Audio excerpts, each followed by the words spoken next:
Hello, ये मेरा second lecture है क्लास 11 का, जिसके अंदर हम लोग बात करने जा रहे हैं रिप्रोडक्शन के बारे में। इसके पहले वाले क्लास में हम लोगों ने बात किया था पूरा जनरल बायोलॉजी के बारे में, स्टार्ट किया था चैप्टर नंबर 1, जिसके अंदर हम लोगों ने ऑलरेडी डील कर चुके हैं हम लोग उसके ग्रोथ प्रॉपर्टी को, लिविंग प्रॉपर्टी में पाला हमने ग्रोथ पूरा का पूरा डिटेल पढ़ लिया था, उसकी सारी चीजें हमने आपको एक्सप्लेन कर दी थी। सेकेंड कॉन्सेप्ट हम लोग पढ़ने जा रहे हैं रिप्रोडक्शन। रिप्रोडक्शन क्या है? रिप्रोडक्शन को आप ऐसे भी पढ़ सकते हो कि ये दो अलग अलग वर्ड से मिलकर बना है। री का मतलब होता है अगेन और प्रोडक्शन का मतलब होता है प्रोडक्शन। सिंपल भाषा में मैंने आपको बता दिया, सिंपल वे में आप समझ सको। तो again production called as reproduction. Reproduction को अगर आप लोग साइंटिफिकली इसको डिफाइन करना चाहते हो तो आप बोल सकते हो कि it is a biological phenomena in which the production of progeny similar to the parents. एक ऐसा बायोलॉजिकल फेनोमेना जिसके अंदर किसका प्रोडक्शन होता है? प्रोजेनी का, ऑफ स्प्रिंग्स का प्रोडक्शन होता है। उसी प्रोसेस को हम लोग बोलते हैं क्या? रिप्रोडक्शन। रिप्रोडक्शन के बारे में मैं आपको कॉन्सेप्ट समझा दूं। रिप्रोडक्शन के टाइप्स के बारे में अगर आप बात करो तो दो टाइप से रिप्रोडक्शन होता है। एक होता है ए सेक्सुअल रिप्रोडक्शन और दूसरा होता है सेक्सुअल रिप्रोडक्शन। तो दो टाइप से रिप्रोडक्शन होते हैं, ए सेक्सुअल रिप्रोडक्शन और सेक्सुअल रिप्रोडक्शन। ए सेक्सुअल रिप्रोडक्शन का मतलब होता है without involvement of sex organ, जिसमें किसी सेक्स ऑर्गन का इन्वॉल्वमेंट ना हो, मेल सेक्स ऑर्गन ना हो, फीमेल सेक्स ऑर्गन ना हो। एक सिंपल बॉडी के अंदर यूनिपेरेंटल कंडीशन जिसको हम बोलते हैं, उसके अंदर ए सेक्सुअल रिप्रोडक्शन होता है। सेक्सुअल रिप्रोडक्शन होने के लिए दो अलग अलग सेक्स ऑर्गन का होना जरूरी है, male sex organ as well as female sex organ. अब यहां पे थोड़ा सा और आगे आते हैं इसमें। रिप्रोडक्शन को अगर हम लोग लिविंग प्रॉपर्टी के तौर पे देखने की कोशिश करें तो क्या ये लिविंग प्रॉपर्टी है पूरी तरह से कि नहीं है, ये बात हमें समझनी पड़ेगी।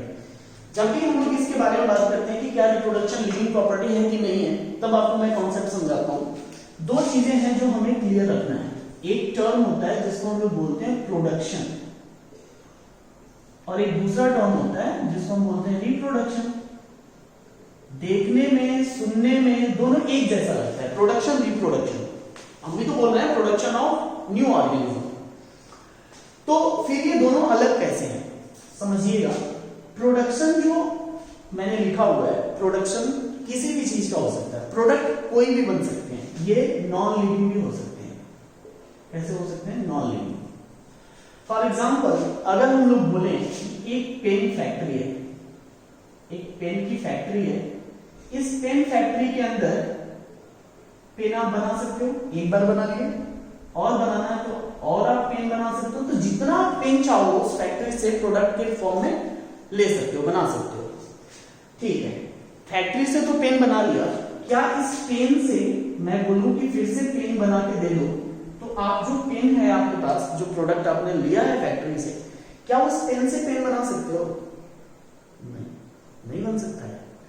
तो यहां पे ये चीजें हमें समझ आती हैं कि प्रोडक्शन जो होता है वो नॉन लिविंग चीज का भी हो सकता है, लेकिन जो रिप्रोडक्शन है ये लिविंग नहीं होगा। और लिविंग में होगा तो ये क्या प्रोडक्शन करते हैं? प्रोजेनी। क्या बनाते हैं? प्रोजेनी, ऑफ स्प्रिंग्स बनाते हैं। तो रिप्रोडक्शन जब जैसे ही लिविंग में होगा तो वो क्या फॉर्म करेंगे? प्रोजेनी। एक बार फॉर्म किए प्रोजेनी, और प्रोजेनी प्रोड्यूस करना चाहते हैं और प्रोजेनी प्रोड्यूस करेंगे।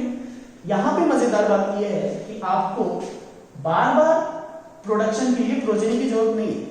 यहां से आप चाहो तो प्रोजेनी से भी प्रोजेनी बना सकते हो, प्रोजेनी से भी प्रोजेनी बना सकते हो। मतलब जो प्रोजेनी पैदा हुई है वो आगे जब बढ़ेगी, मैच्योर होगी, एडल्ट होगी, और जब रिप्रोडक्टिव एज आएगा तो आगे चल करके वो भी प्रोजेनी का प्रोडक्शन करेगी। कहने का मतलब ये है कि ये कंटिन्यू प्रोसेस है, रुकने वाला नहीं है। जो प्रोडक्ट बना वो एक नया प्रोडक्ट बना के देगा भी। यहां पे ऐसा नहीं है। आप मोबाइल से मोबाइल नहीं बना सकते हो, है ना? आप दूध से दूध नहीं बना सकते।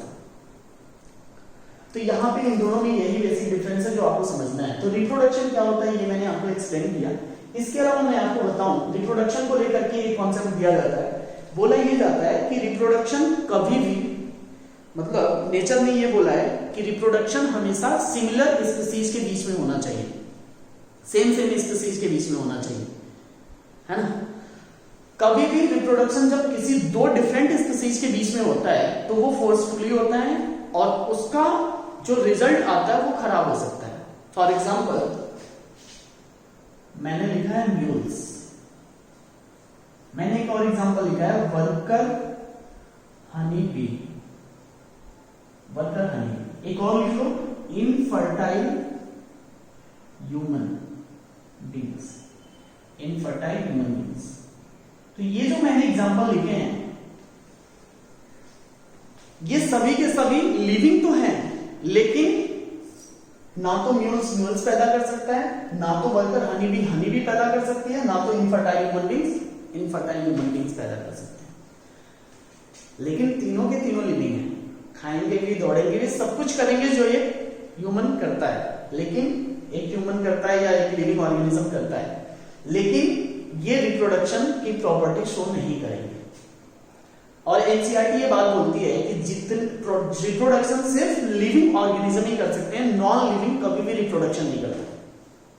क्लियर कट बात समझ में आ रही है? तो इस हिसाब से तो अगर देखा जाए तो म्यूल्स भी अपने जैसा प्रोजेनी प्रोडक्शन नहीं कर रहा है, रिप्रोडक्शन नहीं कर पा रहा है, तो ये भी तो नॉन लिविंग होना चाहिए। वर्कर हनी भी नहीं कर रही है, ये भी होना चाहिए। इनफर्टाइल ह्यूमन बींग्स नहीं करते हैं, तो ये भी होना चाहिए। तो यहां पे इसीलिए इसी एक्सेप्शन को लेकर के माजरा फंस गया और एनसीईआरटी ने क्लियर कट बोल दिया कि भैया जो भी रिप्रोडक्शन होता है, reproduction is not a defining property of living organism, यानी कि रिप्रोडक्शन के बेसिस पे लिविंग ऑर्गेनिज्म को नहीं डिफाइन किया सकता है। इसके अलावा कभी कभी आता है कि पर्पज क्या है रिप्रोडक्शन का, मेन पर्पज क्या होता है? पर्पज ये होता है रिप्रोडक्शन अगर नहीं होगा तो धीरे धीरे जो अर्थ सरफेस पे जो स्पीसीज की इतना ब्रॉड या आप बोल सकते हो कि डाइवर्सिटी दिखाई दे रही है, ये धीरे धीरे खत्म हो जाएगी। तो यहाँ पे कंटिन्यूटी ऑफ स्पीसीज को मेंटेन रखने के लिए रिप्रोडक्शन का होना जरूरी है। तो लास्ट में कंक्लूजन क्या लिखना है आपको कि reproduction is not a defining property of living organism, उसके लिए ये लोग जिम्मेदार हैं एक्सेप्शन में। चलिए इसके बाद हम लोग तीसरा कॉन्सेप्ट पढ़ते हैं जिसको हम बोलते हैं, थर्ड पॉइंट है metabolism.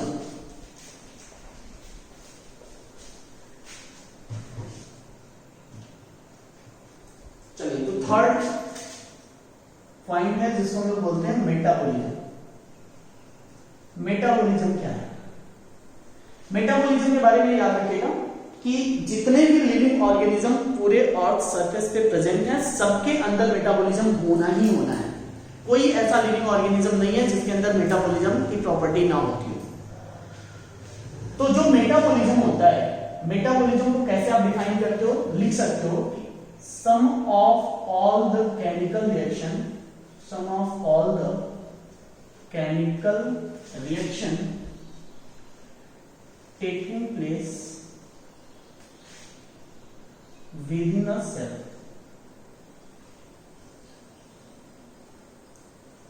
within a cell called as metabolism। यानी कि जितने भी केमिकल रिएक्शंस किसी सेल के अंदर होते हैं उसी को हम लोग बोलते हैं क्या? मेटाबॉलिज्म। मतलब सिंपल सी चीज है, सेल है तभी मेटाबॉलिज्म है, सेल नहीं है तो मेटाबॉलिज्म भी नहीं है। और सेल है, अगर सेल है तो मतलब वो लिविंग है। तो यहां से ये बात समझ में आती है कि मेटाबॉलिज्म क्या है। अब यहां पे मैं आपको समझा दूं कि जो मेटाबॉलिज्म होता है, मेटाबॉलिज्म इसके दो टाइप हैं। इसके क्या है? दो टाइप हैं। एक को हम लोग बोलते हैं कैटाबॉलिज्म और दूसरे को आप बोलते हो एनाबॉलिज्म। एनाबॉलिज्म तो एक टाइप इसको जिसको आप बोलते हो कैटाबॉलिज्म, दूसरा टाइप जिसको आप बोलते हो एनाबॉलिज्म। कैटाबॉलिज्म का मतलब होता है ब्रेक डाउन। कैटाबॉलिज्म का मतलब होता है ब्रेक डाउन और एनाबॉलिज्म का मतलब होता है सिंथेसिस। सिंथेसिस का मतलब होता है फॉर्मेशन, किसी नए चीज का बनना। अब इसको मैं समझाने के लिए एक एग्जांपल देता हूं। फॉर एग्जांपल अगर मान लीजिए मैंने लिखा C6H12O6, ये क्या है? ग्लूकोज। पक्का ये glucose in the presence of oxygen break होगा, ब्रेक डाउन प्रोसेस होगा और जैसे ही ये टूटेगा तो क्या बना कर देगा? CO2 प्लस H2O, कुछ ऐसे CO2 प्लस H2O बनेंगे। जैसे ही ये ग्लूकोज टूटा तो ये मॉलिक्यूल्स हमें मिले, यानी कि ब्रेक डाउन हो गया। इस प्रोसेस को अगर हम बोलें और यहां से क्या मिलता है हमें, एनर्जी, एनर्जी बाहर रिलीज होती है। ये प्रोसेस क्या होता है, रेस्पिरेशन, आपने पढ़ा होगा। तो रेस्पिरेशन प्रोसेस में जो प्रोडक्ट होते हैं ग्लूकोज वो टूटते हैं और उनसे एनर्जी लिबरेट होती है जो यूज करता है ऐसे। यहां पे अगर मैं बोलूं तो एनाबोलिज्म में क्या हो जाएगा, सिंथेसिस को मैं समझा देता हूं, CO2 प्लस H2O, ये दोनों जब आपस में जुड़ेंगे इन the presence of sunlight and in the presence of chlorophyll, तो क्लोरोफिल एंड सनलाइट के प्रेजेंस में अगर ये जुड़ेंगे तो हमें बना के देंगे क्या, C6H12O6, ठीक। और ऑक्सीजन क्या होगा, लिबरेट होगा। तो यहां पे बना के क्या हमें दिए, ग्लूकोज। अब थोड़ा समझना, इस प्रोसेस को हम लोग बोलते हैं क्या, फोटोसिंथेसिस। मजेदार बात बताएं, मजेदार बात यह है कि प्लांट के अंदर ये दोनों प्रोसेस एक साथ होते हैं, फोटोसिंथेसिस भी और रेस्पिरेशन भी। एक जगह पे जहां पे दो आपस में किसी के जुड़ने की वजह से प्रोडक्ट बनता है, वहीं पे हम देख रहे हैं कि किसी प्रोडक्ट के टूटने की वजह से एनर्जी लिबरेट कर रही है। यानी कि सेल के अंदर ये दोनों प्रोसेस एक साथ चल रहे हैं और इसी प्रोसेस को हम लोग सिंपली क्या बोल रहे हैं, मेटाबॉलिज्म। यानी कि जब किसी सेल के अंदर केमिकल रिएक्शंस के थ्रू कोई चीज नया टूटेगा और कोई नई चीज बनेगी, यानी कि ब्रेक डाउन एंड सिंथेसिस जब दोनों साथ साथ होते हैं किसी सेल के अंदर, तो उसी को हम लोग बोलते हैं मेटाबॉलिज्म। क्लियर है, पक्का, चलो। अब क्या होता है, थोड़ा ध्यान से समझना, इसको मैं ऐसे भी रिप्रेजेंट कर सकता हूं। मान लीजिए ए है, बी है, सॉरी प्रोडक्ट मैंने लिखा है, ए बी प्रोडक्ट है। अब इसके टूटने की वजह से क्या बनेगा, ए प्लस बी, क्लियर। और इसको अगर रिप्रेजेंट करते हो तो ए प्लस बी के जुड़ने की वजह से क्या बन जाएगा, ए बी। यानी कि अगर आप ध्यान से सुनो, ये और ये दोनों रिएक्शन आपस में क्या है, इंटर कन्वर्टेबल है। ये बनेगा तो टूटेगा, ये टूटेगा तो बनेगा। यानी कि दोनों प्रोसेस क्या हो रहा है, साथ साथ हो रहे हैं। इसीलिए इन दोनों को, यानी कि कैटाबोलिज्म और एनाबोलिज्म, इन दोनों को लेकर के नाम दिया जाता है एम्फीबोलिज्म। क्या बोलते हैं, एम्फीबोलिज्म। एम्फी टर्म का मतलब होता है दो रिएक्शन जब एक साथ होते हैं, इसीलिए टर्म दिया जाता है amphibolism. Catabolism as well as anabolism, दोनों रिएक्शन एक साथ जब होते हैं सेल के अंदर तो नाम दिया जाता है एम्फीबोलिज्म। क्लियर है।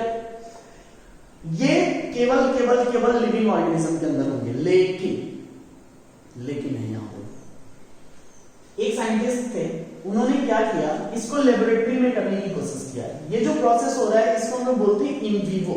इन वीवो का मतलब जब कोई रिएक्शन सेल के अंदर होता है या लिविंग बॉडी के अंदर होता है तो उसको हम लोग बोलते हैं इन वीवो प्रोसेस।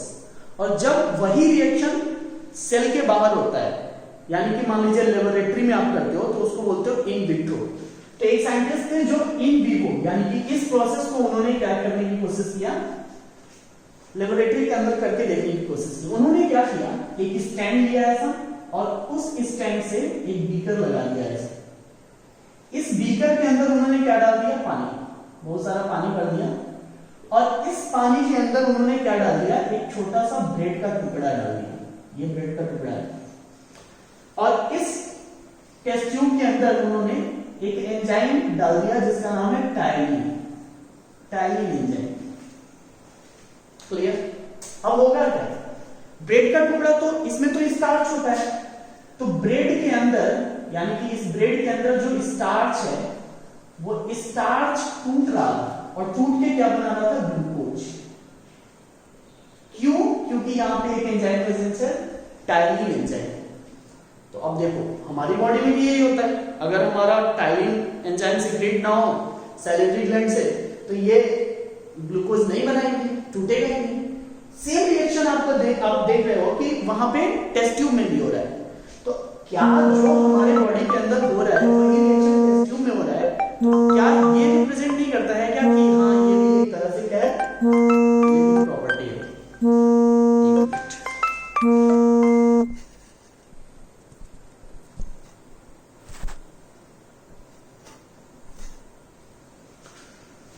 सॉरी वो फोन आने लगा था। तो ब्रेड के अंदर जो स्टार्च है वो किसमें कन्वर्ट हो रहा है, ग्लूकोज के अंदर। तो हमें ये समझ के रखना है कि अच्छा, मजेदार बात क्या है? मजेदार बात ये है कि ये जो रिएक्शन हो रहा है वो अपने आप हो रहा है, वो अपने आप हो रहा है। आपने कोई एंजाइम नहीं किया है, आपने कुछ अलग से नहीं खाया, वो अपने आप बॉडी को जैसे जैसे जरूरत पड़ती है वैसे वो चीजें टूटती हैं, जो जरूरत होती है वो बनती हैं। यहां भी क्या हो रहा है, जब तक आप इस टेस्ट ट्यूब के अंदर बाहर से कोई एंजाइम ऐड नहीं करोगे तब तक वो ब्रेक डाउन होगा नहीं। तो ये अपने से नहीं हो रहा है, इसलिए हम लोग इसको लिविंग में कंसीडर नहीं कर सकते। बस इतना ही अंतर है। और इसीलिए metabolism is a defining property of living organism, क्योंकि जितने दुनिया भर में पाए जाने वाले सारे लिविंग ऑर्गेनिजम्स के अंदर ये मेटाबॉलिज्म प्रोसेस होता ही होता है। पक्का क्लियर है? कोई डाउट नहीं है ना? चलिए आगे चलते हैं नेक्स्ट कॉन्सेप्ट। तो लिख लीजिएगा कंक्लूजन में, it is a defining property of living organism. अब इसके बाद नेक्स्ट है हमारा सेलुलर ऑर्गेनाइजेशन। सेलुलर ऑर्गेनाइजेशन मैं आपको एक्सप्लेन कर दूं, सेलुलर ऑर्गेनाइजेशन क्या है। तो 4th नंबर पे हेडिंग डालिएगा cellular organisation.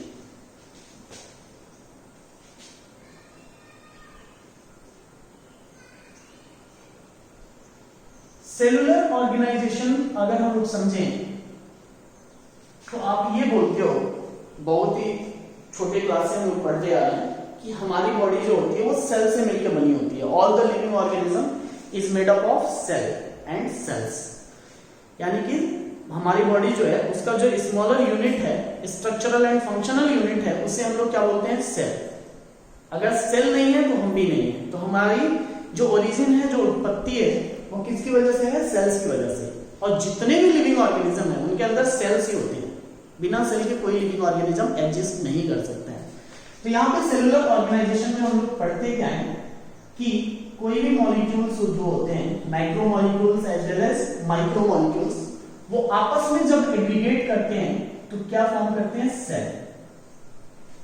Cell organelles form करते हैं जो क्या बना देंगे? सेल। जब बहुत सारे सेल आपस में जुड़ते हैं तो सेल के मिलने की वजह से क्या बनता है? टिश्यू। सेल के मिलने की वजह से क्या बनता है? टिश्यू। बहुत सारे जब डिफरेंट टिश्यू बॉडी के अंदर मिलते हैं तो वो क्या बनाते हैं? ऑर्गन। पढ़ा होगा आपने। बहुत सारे जब ऑर्गन मिलते हैं तो क्या बना देते हैं? Organ system.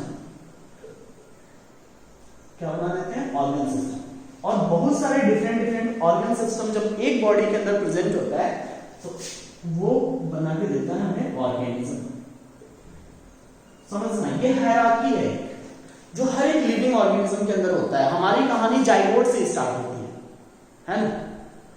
कहां से स्टार्ट होती है? जाइगोट से। जब उसमें ब्रेक डाउन होता है, क्लीवेज होता है, तब ये सब कुछ आपको समझ में आता है। हमारी मतलब ये मैं समझा दूं कि कोई भी जो ऑर्गेनिज्म है उसका जो बिल्कुल निचला हिस्सा होता है, जब आप इवोल्यूशन पढ़ोगे तब आपको समझ में आएगा कि कैसे कोई भी लिविंग ऑर्गेनिज्म कैसे एग्जिस्ट किया, प्रोकैरियोटिक, यूकैरियोटिक, ये कैसे है। तो आपको क्लियर समझना है कि जो मॉलिक्यूल्स हैं उनके एग्रीगेशन से सेल्स बनते हैं, सेल्स के एग्रीगेशन से टिश्यू बनता है, टिश्यू से ऑर्गन, ऑर्गन से ऑर्गन सिस्टम, फिर ऑर्गेनिज्म। और ये यही सबकी गति है। अच्छा, जैसे जैसे हम लोग मॉलिक्यूल से या सेल से ऑर्गेनिज्म की तरफ आते हैं, कॉम्प्लेक्सिटी विल बी इंक्रीजेज। उतनी ज्यादा कॉम्प्लेक्सिटी क्या होगी? बढ़ती जाएगी। क्योंकि आप यहाँ पे ऑर्गेनिज्म लेवल पे बात कर रहे हो, वहां पे केवल मॉलिक्यूल्स लेवल पे बात करोगे। तो याद रखिएगा कि cellular organisation is a defining property of living organism. सभी लिविंग ऑर्गेनिज्म की डिफाइनिंग प्रॉपर्टी क्या होती है? सेलुलर ऑर्गेनाइजेशन, यानी कि सेल्स का होना। बिना सेल्स का तो कुछ है ही नहीं, तो सेल्स का होना जरूरी है। सेलुलर ऑर्गेनाइजेशन के बाद हम लोग बात करते हैं, नेक्स्ट हेडिंग कर लेना, कॉन्शियसनेस या सेंसिटिविटी। तो नेक्स्ट हेडिंग कर लेगा कॉन्शियसनेस या सेंसिटिविटी। 5th नंबर पे डालिए कॉन्शियसनेस या सेंसिटिविटी। क्या है ये समझो। इसको डिफाइन किया जाता है कि it is the ability of organism to respond their external environment by the sense organ. क्या है?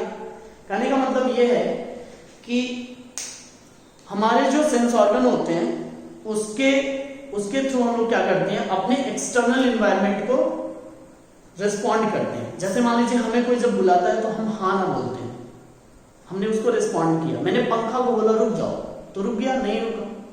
मैंने ट्यूबलाइट को बोला रुक जाओ, रुक गया, नहीं रुका। क्यों नहीं रुका? क्योंकि सुन ही नहीं रहा है मेरी बात। अगर बाहर खड़ा होकर कोई सिरेन चिल्लाए तो मैं रिस्पॉन्ड करूंगा ना। मतलब मैं अगर उसको देख रहा हूं तो भी रिस्पॉन्ड किया, मैंने बोला हाँ तो भी रिस्पॉन्ड किया, और मैंने कुछ नहीं उसको जानबूझ के इग्नोर किया तो भी मैंने रिस्पॉन्ड किया।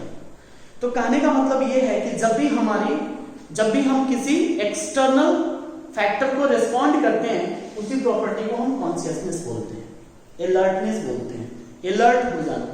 जैसे आपको कोई अगर पिंच करे तो आपको बुरा लगेगा, आप मार्कर को क्या करो, खूब पिंच करो, ये कभी बोलेगा कि नहीं ऐसा ना करो।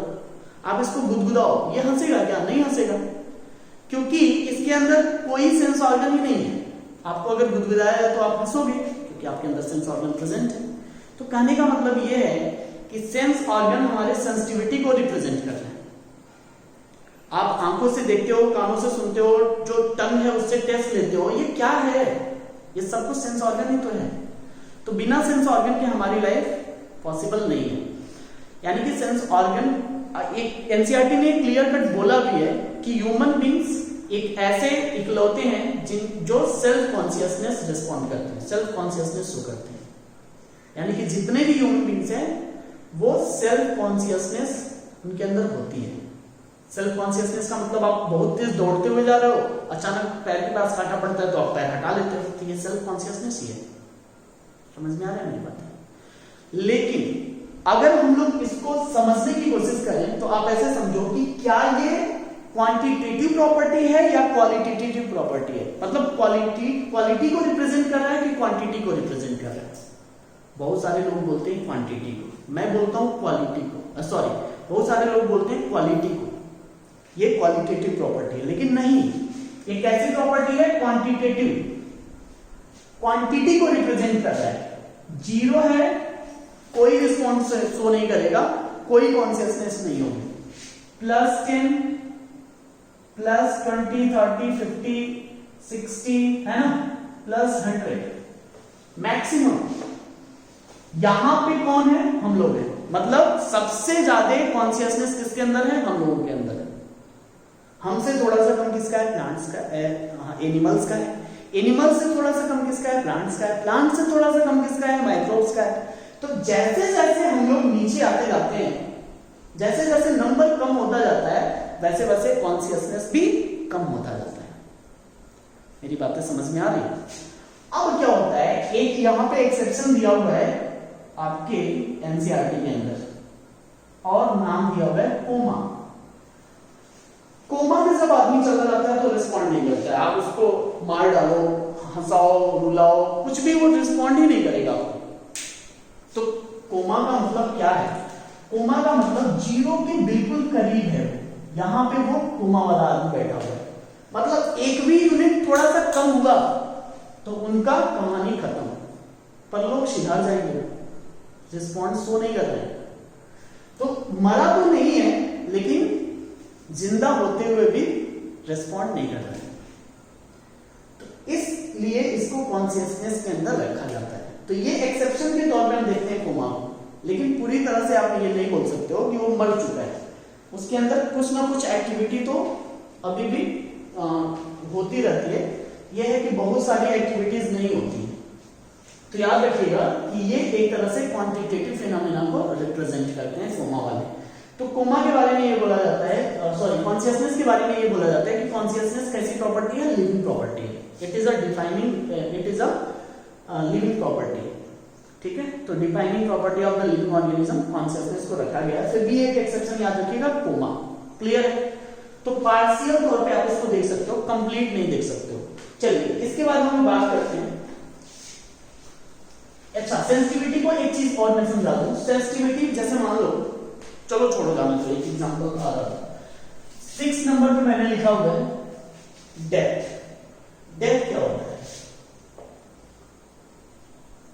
डेथ का मतलब होता है कहानी खत्म, यानी कि permanent stoppage of all the activity metabolism activity, all the metabolic activity. जब भी परमानेंट तौर पे सारे ह्यूमन एक्टिविटी बंद हो जाए, सारे के सारे मेटाबॉलिक एक्टिविटी बंद हो जाए, तो उसी कंडीशन को हम लोग बोलते हैं डेथ। अब वो रिस्पॉन्ड ही नहीं कर रहा है, खत्म हो गई कहानी उसकी, उसी को हम लोग बोलते हैं डेथ। तो डेथ, जो जिंदा है वही मरेगा, जो मरा होगा उसको नहीं मारा जा सकता है। तो ओवरऑल ये पूरे के पूरे मैंने आपको पांचों प्रॉपर्टी के बारे में बता दिया है। ग्रोथ के बारे में और रिप्रोडक्शन के आगे मैंने लिखा हुआ है कि not a defining property, cellular organisation, consciousness और मेटाबॉलिज्म, इन तीनों के आगे मैंने लिखा हुआ है कि defining property of living organism. ये बस याद रखिएगा। इसमें से ही कॉन्शियसनेस में पार्शियल तौर पे उसको देखा जाता है, क्योंकि कोमा उसके लिए एक एक्सेप्शन आपके एनसीईआरटी के बुक में दे रखा है। तो ओवरऑल आपका लेक्चर नंबर 2 खत्म होता है। इसके बाद हम लोग बात करेंगे कि अर्थ सरफेस के ऊपर, पूरे अर्थ पर कितनी डाइवर्सिटी है लिविंग ऑर्गेनिज्म की। तो लेक्चर 3 हमारा होगा डाइवर्सिटी, जो जितने लिविंग ऑर्गेनिज्म हैं उनका क्या नंबर है, किस तरह से कैसे वो रिस्पॉन्ड करते हैं, क्या उनकी सारे प्रोसेसेस हैं, सब कुछ डिटेल हम लोग अगले टर्म पे थर्ड लेक्चर के अंदर पढ़ेंगे। तब तक के लिए थैंक यू सो मच।